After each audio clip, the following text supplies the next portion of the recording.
Recording studio Mansi Khagaria.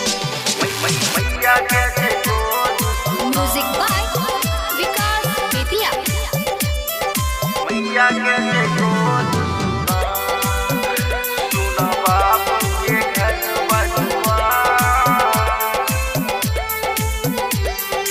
मैया के छै गोद सुना सुना बाबू के घर बाजुआ। मैया के छै गोद सुना सुना बाबू के घर बाजुआ। अबुला नारी के पापी बनाय ले छै हवस के शिकार।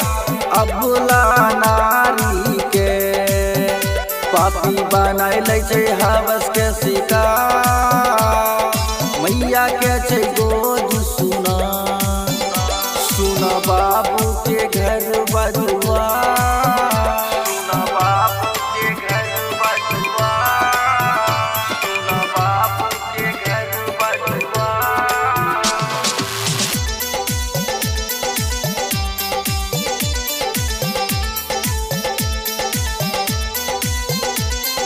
नौबरी महीना रे मैया कोखिया में राखल गए।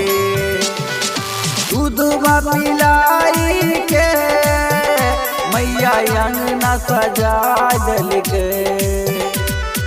बाबूजी के मैना के पिंजरा से उड़ा दल गए। बाबूजी के मैना के पिंजरा से उड़ा दल के। मैया के छै गोद सुना सुना बाबू के घर बजुआ। मैया के छै गोद सुना सुना बाबू के घर बजुआ। मैया के छै गोद सुना सुना बाबू के घर बजुआ। मैया के छै गोद सुना। मैया के छै गोद सुना।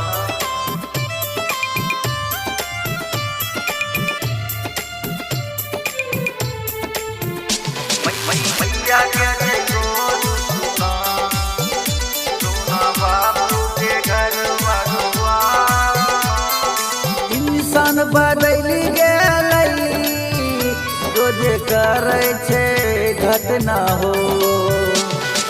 पुलिस प्रशासन सब शर्म से करे जचना हो।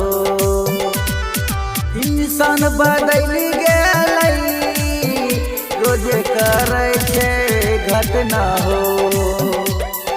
पुलिस प्रशासन सब शर्म से करे जचना हो। MP MLA सब करियो इंसाफ हो सरकार।